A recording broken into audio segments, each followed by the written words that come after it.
Hey everyone, it's a Thursday, so it's time for another OTTTT, Occupational Therapy Tools and Tips Thursday. So you're here with me, OT Cesar, and you're also right, you're here with a mirror. And if you're asking, why do you have a mirror there? Well, our OTTTT for today is to use a mirror in doing movement exercises. This is very useful when you're doing gross motor exercises, fine motor exercises, and oral motor exercises. Children with autism, ADHD, or other developmental disorders usually have problems with sensory integration. Yung sensory integration natin, that is how we interpret or take in yung mga sensations, yung sounds, yung sights, yung mga smells, yung kasama na rin yung body movement and head movement and touch in how we interpret the environment, and then plan out movements, okay? Or magpa-plan ka ano yung gagawin mo para ma-master mo yung environment.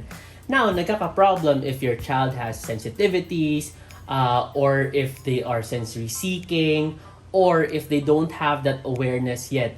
Kasi if may problems ka with sensation, it means yung movement ng body mo, hindi mo rin ganun katama nababasa or nalalaman. Diba? That's why some kids, they get clumsy, nalilabel sila as, clumsy, lampa, hindi marunong gumalaw, hirap with exercises, hirap with balance, madaling matumba, madalas bumangga, because they're not that aware yet of their bodies, and they're not that good yet with controlling how their bodies move and interact with the environment. Now, a mirror provides appropriate visual feedback. Diba? Madalas narinig natin sa therapist natin na we're gonna use hand-on-hand assistance.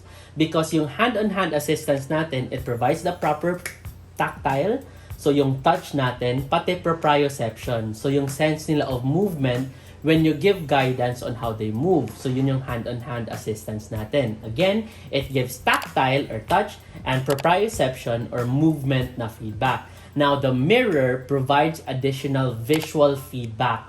Diba? Kung may problem yung anak natin with proprioception or even touch, yung mirror, it provides the visual feedback where they can see kung saan na ba yung arms nila or yung legs nila or yung head nila kapag gumagawa kayo ng exercises or dances or tasks para ma-track nila. So, yung visual feedback from the mirror, it helps them identify errors. Kasi kung walang mirror, hirap sila with knowing saan ba yung body part nila, ano ba yung kailangan i-correct. So ikaw, bigay ng instructions, hindi naman nila nafe-feel kung saan yung ibig mo sabihin, di ba? So with that one, it helps them identify errors. And number 2, it helps them problem solve by moving their body parts correctly and putting it in the right position. Now, kapag hindi pa rin kaya yun ng bata, you can position them in the proper body position, and then you can ask them to look at the mirror para ma-feel nila. Diba? So, magkaroon sila ng feeling on where their body is, and the mirror gives that reinforcement na, tama nga yung ginawa ko. This is how my body should look like when I'm doing a particular movement. You can start with gross motor exercises. You can do jumping jacks. 1, 2, 3, 4, 5. Hiningal agad. You can do toe touches. 1, 2, 3, 4, 5. We can do squats. 1, 2, 3. And with that one, you can help them correct the position. You can give feedback, and then they can notice in real time what you mean. So you can tell them to bend lower, put their arms up. It has to be parallel to the floor, or bend their knees and hips. So while you're giving verbal feedback, okay, and while you're moving their bodies in position, they're also seeing it in real time. So you're providing this multi-sensory feedback system that gives them more information about where their body is and how they're moving it. You can also use the mirror in fine motor exercises. So this is one of my favorite activities because you can easily have a whiteboard marker and you can use it on the mirror. And of course, if you're using a whiteboard marker, you can easily erase it after. So you can have happy faces, you can even use this for emotions, right? So you can ask them to follow a happy face, a sad face, an angry face, and then a scared face, and a lot of other emotions.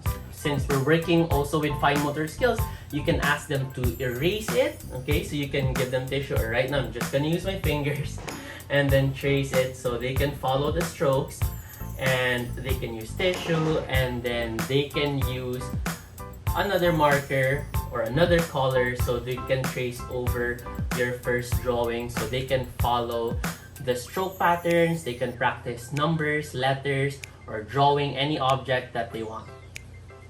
You can also work with mirrors when working on oral motor exercises. So they can use the mirror to check on where their lips are, where their teeth are, where their tongues are moving, when they are making letter sounds or word sounds.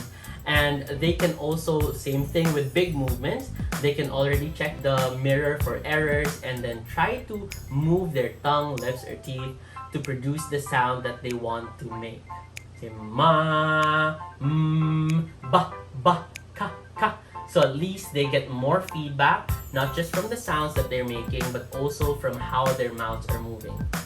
What I love about the mirror is that it's just one little thing, one little change in your environment, but provides massive benefits in your child's development that could help you and your child in working on motor exercises. If you found this helpful and if you learned from this tip, you can share this to your friends, like and subscribe down below. And that's it for another OTTTT, Occupational Therapy Tools and Tips Thursday. See you next Thursday. Bye-bye.